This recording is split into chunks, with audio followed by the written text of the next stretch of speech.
अस्सलामुअलैकुम बिस्मिल्लाहिर्रहमानिर्रहीम। Welcome to my channel पढ़ो लर्न टुगेदर। उम्मीद है कि आप तमाम लोग खैरियत से होंगे और आज का आपका पेपर काफ़ी अच्छा गया होगा। आज आपका स्टैट्स का पेपर था सेकेंड ईयर का, तो मैं आपको उसके आंसर्स की प्रोवाइड करूंगा। जो जो आपके एमसीक्यूज आपने किया है वो आपके सही हुए हैं या गलत हुए हैं। आपने क्या करना है, आपने जस्ट कमेंट में बताना है कि आपके कितने एमसीक्यूज ठीक हुए हैं और साथ साथ बेल के आइकन को क्लिक कर लीजिएगा, लाइक भी कर लीजिएगा, ताकि इस तरह की इन्फॉर्मेशन आपको फ़ौरन और वक्त पर मिलते जाए। बाकी आपके जितने सब्जेक्ट्स के गैस पेपर है वो मैंने ऑलरेडी अपने चैनल में अपलोड कर दिया, आप जाके चेकआउट कर सकते हो। साथ साथ ये कहूँगा कि आपने क्या करना है, चले आके देख लेते हैं तमाम एमसीक्यूज़ के आपके कौन कौन से ठीक हैं। तो आपके स्क्रीन में ये शो हो रहा होगा स्टैटिस्टिक्स पेपर 2। इसके हम लोग जल्दी से एमसीक्यूज़ देख लेते हैं कि कौन कौन से एमसीक्यूज़ आपके ठीक हुए हैं, ताकि आप मुझे कमेंट में बताइएगा कि आपके कितने एमसीक्यूज़ ठीक हुए हैं। ठीक है, तो चलें आए देख लेते हैं। इसमें क्या लिखा हुआ है, पहला एमसीक्यूज़ लिखा हुआ है आपके पास, if a maximum value is 20 and minimum value is 4, the range, आपको रेंज बताना है इसका।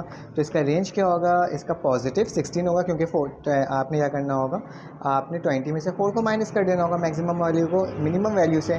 फिर उसके बाद आपके पास लिखा हुआ है circular diagram of a data is also called pie diagram. ठीक है, ऑप्शन नंबर ए ठीक होगा। The data arrange in ascending और descending order of a magnitude is called. फिलहाल तो ये एरे डेटा होता है, लेकिन इसके अंदर मौजूद नहीं है ऑप्शन, तो हमारे पास क्या हो जाएगा, ऑप्शन नंबर बी हो जाएगा, अनग्रुप डेटा। ठीक है, the average of the lower and upper class limit is called mid point. इसे हम क्या कहते हैं, मिड पॉइंट कहते हैं।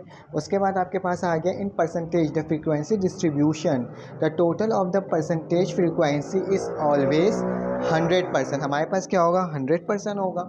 उसके बाद क्या लिखा हुआ है, number of tally sheet count for a group is called, क्या काउंट करता है वो, फ्रीक्वेंसी को करता है, तो हमारे पास फ्रीक्वेंसी हो जाएगा। उसके बाद नंबर 8 में क्या है हमारे पास, नंबर 7 में the frequency polygon is also drawn in histogram. हम इसको हिस्टोग्राम में भी कर सकते हैं। If the mean of the data, आपको मीन ऑफ द डेटा बताना है, बहुत आसान है, सिंपल फार्मूला लगाना है और सॉल्व करना है। इसका ऑप्शन क्या होगा, ए 21। उसके बाद लिखा है number of the different arrangement of 5% to seat around a table. तो कितने 5% को कितने तरह से आप अरेंज करके लिख सकते हो, तो 24 तरीके से कर सकते हैं। ठीक है, उसके बाद आपके पास क्या लिखा हुआ है, 10 में लिखा हुआ है द अर्थमेटिक मीन बताना है इन तमाम नंबर्स का, तो इसका अर्थमेटिक मीन क्या आएगा, 10 आएगा। उसके बाद लिखा हुआ है P of dash 0.7, power of A क्या होगा, हमारे पास 0.3 होगा। उसके बाद die is roll one the probability of getting the even number is 1/2, मतलब 3/6 होगा, उसको जब डिवाइड करो तो 1/2 आ जाएगा।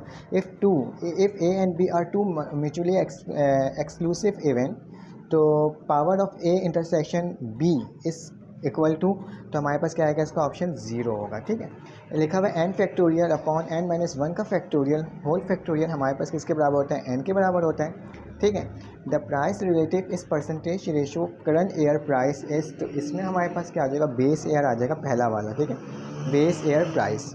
उसके बाद लिखा है मीडियन निकालना है, तो मीडियन का फॉर्मूला लगा के निकालना होगा, तो 17 का ऑप्शन नंबर बी होगा हमारे पास। न्यूज़पेपर हमेशा प्राइमरी डेटा आपको सेलेक्ट करता है, तो हमारे पास क्या हो जाएगा, प्राइमरी। इंडेक्स नंबर कैलकुलेट हमेशा क्या करता है, सिंपल इंडेक्स को करता है। The base air index number is always 100%। तो ये तमाम एमसीक्यूज़ के मैंने आंसर्स की आपको बता दिए। आपने क्या करना है, आपने कमेंट में करके बताना है। मुश्किल से 2 मिनट मतलब 3-4 मिनट की वीडियो है, आपने पूरी वीडियो देखनी है, साथ में सब्सक्राइब कर देना है ताकि आपको तमाम इन्फॉर्मेशन मिल सके। ठीक है, यकीन आपने तमाम एमसीक्यूज़ देख लिया होगा और तमाम एमसीक्यूज़ में आपके जितने मार्क्स आए होंगे आपने कमेंट करके बताना है, आपने लाइक कर देना है। और आपको गैस पेपर चाहिए तो आप मेरे व्हाट्सएप ग्रुप में ऐड हो सकते हो, और साथ साथ में डिस्क्रिप्शन और मेरे चैनल के अंदर भी तमाम वीडियोस मौजूद हैं। ठीक है, तो अपना ख्याल रखिएगा, अपने इर्द गिर्द का ख्याल रखिएगा, इसी तरह से सपोर्ट करते रहेगा। फिर आपसे मुलाकात होगी एक न्यू वीडियो में। अल्लाह हाफिज़।